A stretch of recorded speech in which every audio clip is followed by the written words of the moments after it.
What is the role of religion in our ever-changing world? From the News Channel 5 Network, this is Issues of Faith.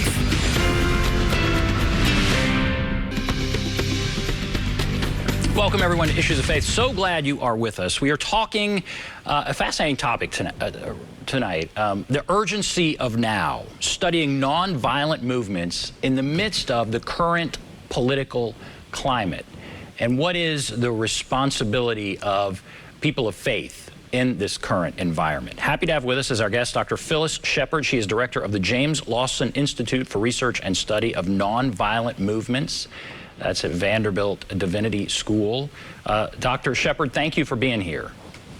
Thank you so much for having me. So when this was announced, this is an actual training session that's going to take place in August. People will attend, but I want to talk about what is what's the impetus for this? What is bringing this on at this time? Well, one thing to keep in mind is that these trainings have been going on for about 10 years. But the urgency of now is our current, both political and social environment, our context. On the one hand, we have an increase of using gun violence to speak to or express political views. And on the other hand, we have the absolute need for voter rights to be protected and to be exercised. And we need people who are aware of what's happening in their communities at the local level and at the government, higher at the government level.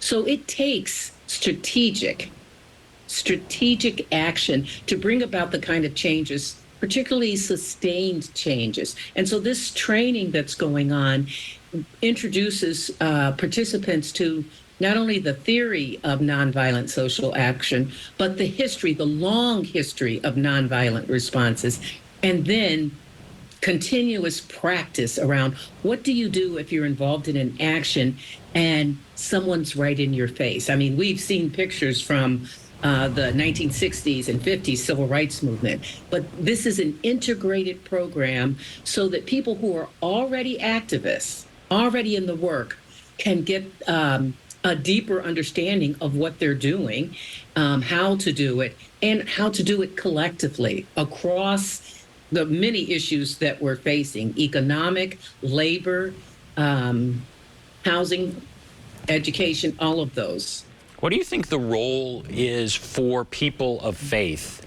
Some people might say, okay, this is awfully political and you know, the division we're seeing in churches and politics and everything, that's tough. But what do you think the role is for people of faith when it comes to what you're talking about here?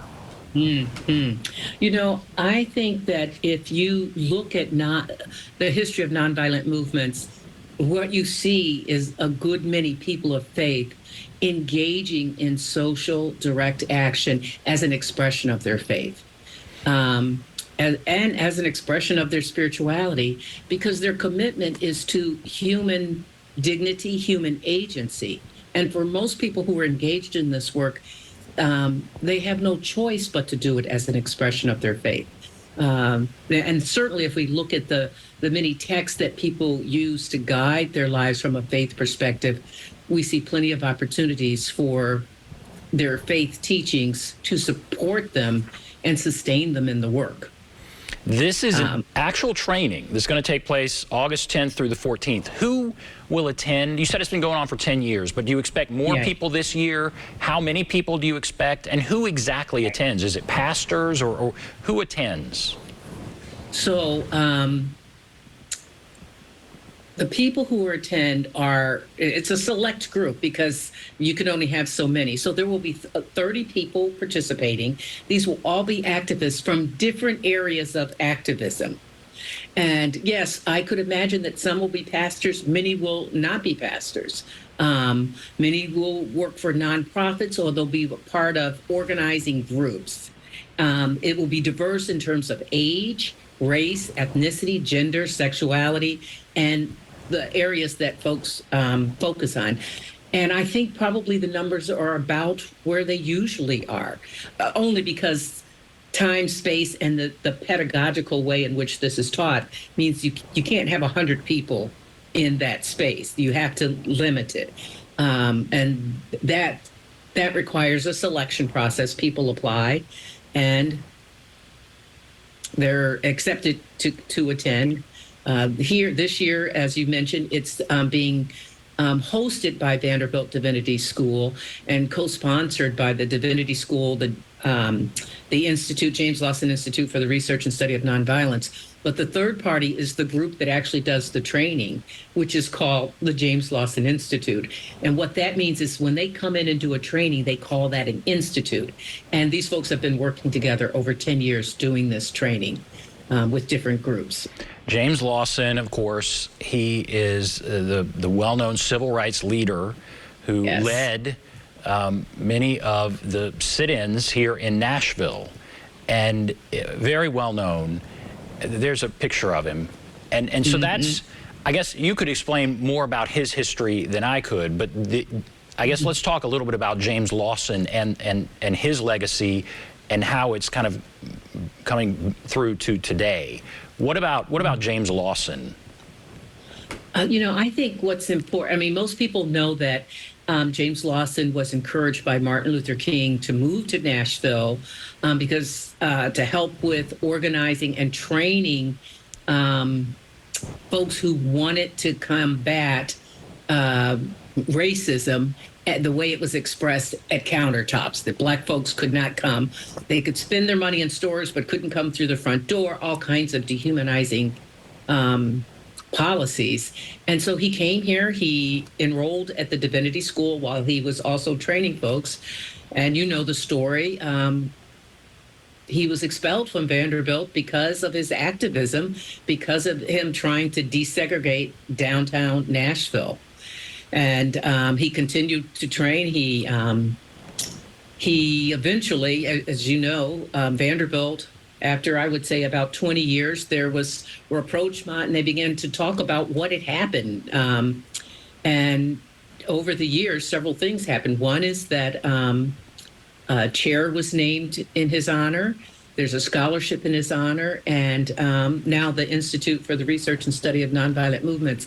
And the reason these are happening is because Reverend Lawson has continued throughout his life. He turns 94 in September, to be not only a trainer, but an activist. After he left Tennessee, he pastored in LA and has been part of the labor organizing there, training people there, but also a whole group. This training institute went to Portland 2 years ago. So he has continued to embody the intersection of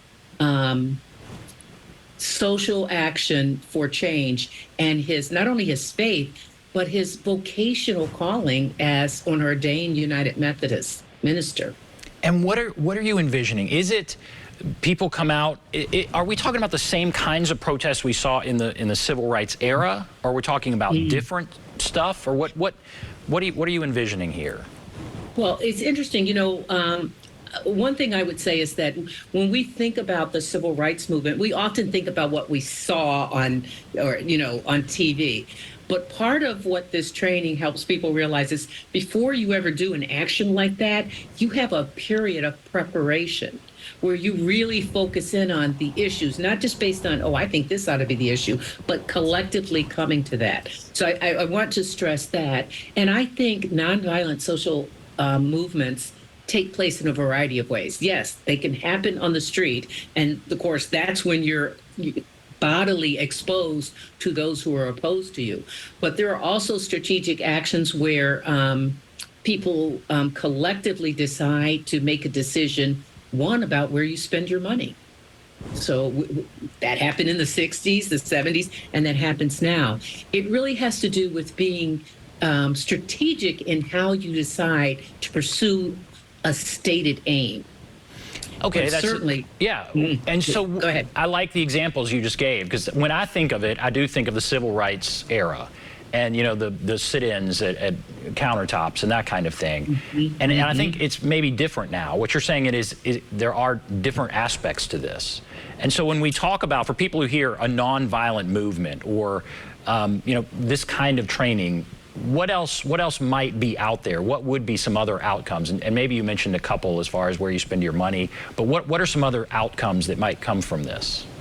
Well, I think if we think about Georgia and getting people out to vote, I mean, I think that wasn't done in a haphazard way. That was strategically organized, getting people out to vote. That's one example, and one that we always hear about.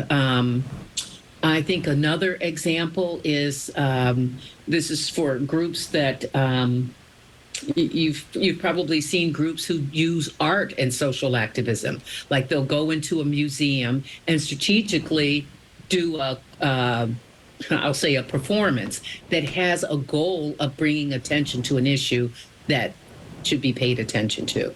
That doesn't mean that it doesn't include what we saw in the 60s. Yes, those kind, as we know from the news of the past 2 years, those kind of movements, those kind of responses are still very much a part of nonviolent social activism. But there are multiple, as I keep saying, there are multiple avenues for expressing organized strategic action. And we have to take a break. And then I want to come back and ask, are you seeing churches embrace this? Are you seeing churches run from this? What reaction are you getting from various churches, really all across the country? We'll take a break. Be back right after this.